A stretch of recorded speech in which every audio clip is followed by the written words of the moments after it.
Hello guys, today we are going to talk about what I think Blox Fruits should add in their game. First off, I think they should add daily rewards, where you can get crates that you open every day. For 30 days, then you get a new daily reward, where everything is the same, just that the days are randomized with the same rewards. And from the crate, I think you should maybe get a random fruit. Also in the crate, you have a chance of getting a secret accessories that have a 0.4% chance of getting, and maybe a secret sword too. Something else that you can get in the daily reward is 2 times EXP, even 3 times XP some days. And you know, we can't forget about the money and fragments. So I think the first week, you should get 100,000 money, and the second week, 200,000, then 300,000 for the third week, and finally 400,000 money for the fourth week. For the fragments, you should get somewhere around 500 to 3,000 fragments in the month. Lastly, the 30th day you should get something special. Well, that was it about daily rewards that probably will never come. So let's move on to new bosses and a new event. I think Blox Fruits should add new bosses, and this is a must.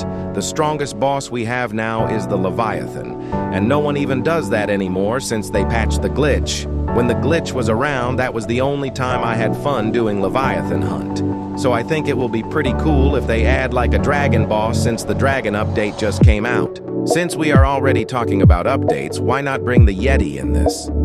I think this idea is pretty cool if Blox Fruits added an island. In the island, there is a big frosty and snowy mountain in the middle, and you travel your way up and doing hard challenges to reach the top.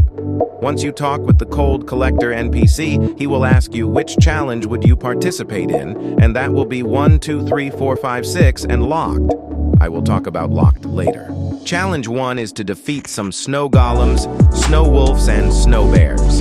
Once you have defeated 50 snow wolves, 50 snow bears, and 50 snow golems, you will get a frost shard from the Cold Collector NPC. Then you move on to challenge 2, and that will be go to the icy caves and bring me 15 frozen bones. You get frozen bones by running around in the cave and just looking down for frozen bones.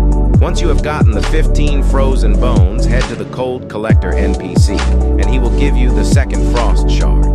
Now you move on to the third challenge, and that will be defeat a frozen sea beast and bring a sea beast tooth. Frozen sea beast only spawns at cold places.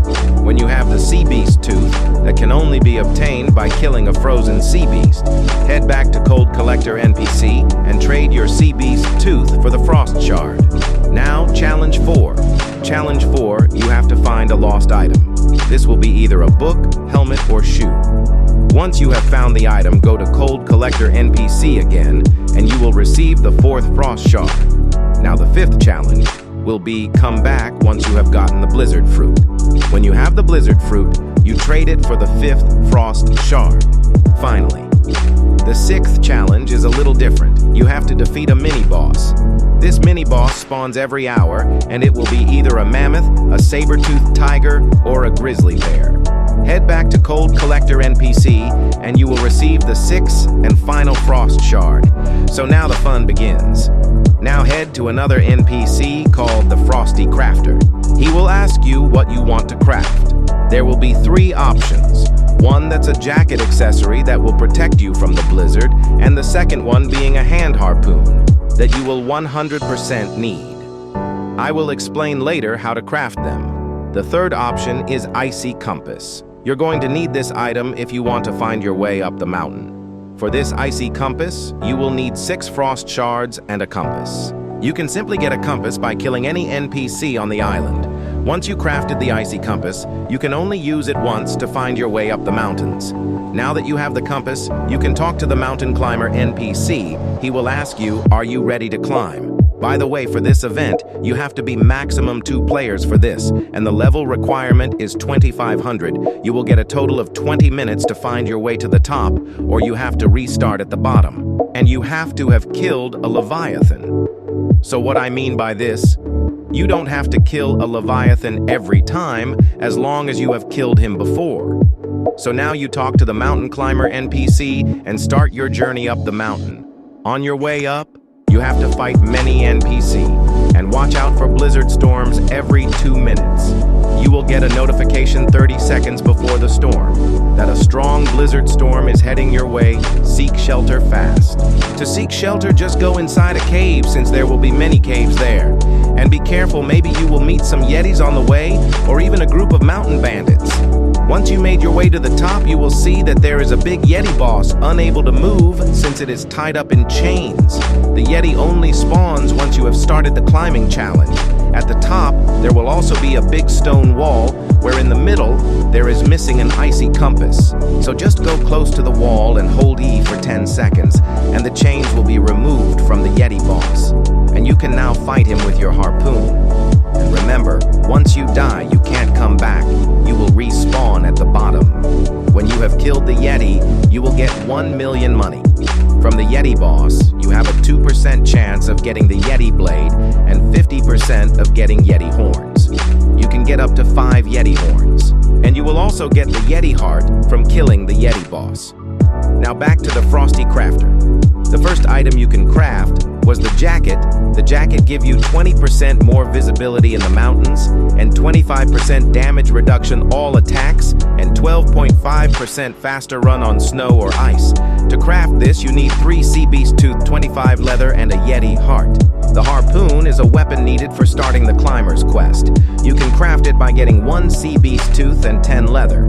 Now there is one last NPC, the Yeti Expert NPC. Once you talk to him, you can craft a mythic gun and a legendary sword. To craft the mythic gun, you need 2 Yeti hearts and 8 Yeti horns, 30 leather, 7 sea beast tooths, and a frost shard. To craft the sword, you need 1 Yeti heart, 3 Yeti horns, and 2 frost shards. And that was it about the icy event. I know Blox Fruits is never going to add this, but it was still fun to do. So let's move on to the next one. Finally, I think Blox Fruits should add swords and guns that you can trade. I know they have already said this, but it looks like it's never going to come out. Just imagine how cool it would be if they add that. But if they are going to add this, they should add more swords and guns. Also, since we are talking about trading, why not add accessories that we can trade? And I think accessories would be a cool thing. Maybe you having a hard time getting accessories like dark coat that I still don't have? Then maybe I can look for trades. And once I find a guy that have dark coat, I can maybe trade him another accessories, swords, or even guns for the dark coat. Well, that was only what I think they should add in the game. So goodbye for now.